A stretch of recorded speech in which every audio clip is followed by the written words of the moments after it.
পেশির ইনজুরিতে পড়া মোরসালিনের ইনজুরিটা এখন কোন পর্যায়ে আছে? সে কি ভারত ম্যাচ খেলতে পারবে? এছাড়াও নেপাল ম্যাচে ইনজুরিতে পড়া জায়ান আহমেদ ও হামজা চৌধুরীর ইনজুরিটার এখন কি অবস্থা? তারা কি ভারত ম্যাচে খেলতে পারবে? সবকিছুই জানা যাবে এই ভিডিওতে। সো সবার আগে লাইক আর সাবস্ক্রাইবটা করে ফেলেন সবাই। বাংলাদেশ নেপাল ম্যাচের ৭৮তম মিনিটে হামজা চৌধুরী মাঠের মধ্যে চোট পায়, বাট প্রথমবার স্বাভাবিক চোখে দেখতে পাইছিলাম সাধারণ হয়তো বা কোনো একটা চোট হবে, ফিজিও আইসা দেখলেই সে ঠিক হয়ে যাবে, ম্যাচ স্টার্ট করতে পারবে। বাট একেবারে আনফরচুনেটলি সে কিন্তু আর ম্যাচটাকে কন্টিনিউ করতে পারে নাই। কোচকে বাধ্য হইয়াই তাকে সাব করাইতে হইছে।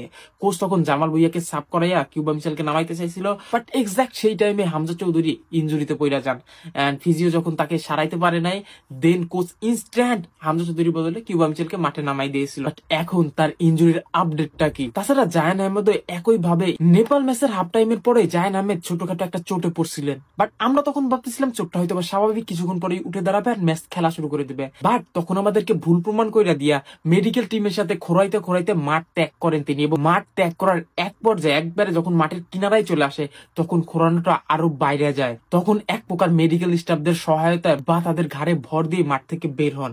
তখন থেকেই মনে হচ্ছিল ইনজুরিটা হয়তো বা আমাদেরকে একটু ভাবাবে, কেননা সামনে একটা ইম্পর্টেন্ট ম্যাচ আমাদের ভারতের সাথে।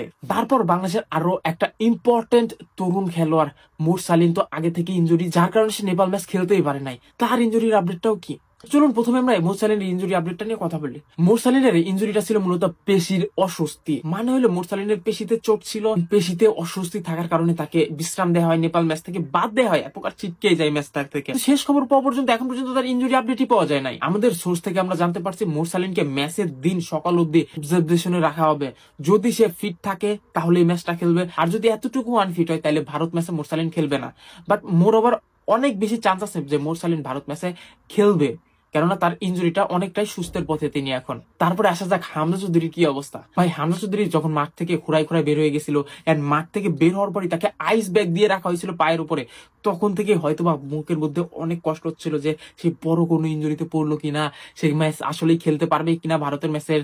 যেহেতু আমরা অনেক এক্সাইটেড, ভারত ম্যাচটা আমাদের জন্য গুরুত্বপূর্ণ, মোটামুটি সবাই এক্সাইটেড। এখন সেই এক্সাইটেড যদি কমে যায়, ভারত ম্যাচে যদি আমাদের টিমের মেইন মেম্বার হামজা যদি না খেলতে পারে, it will be great loss for us. But there is good news guys, Hamza চৌধুরীর ইনজুরিটা তেমন কোনো ইনজুরি না ভাই, জাস্ট ক্র্যাম্প দেখা দিছিল।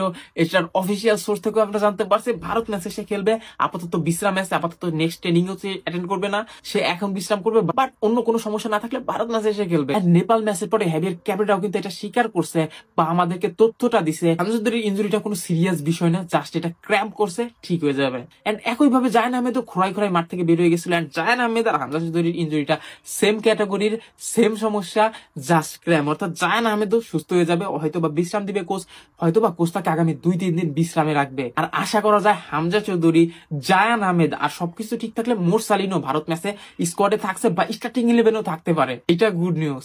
আর এই 3টা প্লেয়ার নিয়ে এটাই ছিল সর্বশেষ ইনজুরি আপডেট। আপনার কেমন লাগলো এই সুখবরটা পাইয়া অবশ্যই জানাইতে ভুলবেন না, এন্ড চ্যানেলে নতুন হয়ে থাকে লাইক আর সাবস্ক্রাইব করতে একেবারেই ভুলবেন না। And again thank you for watching.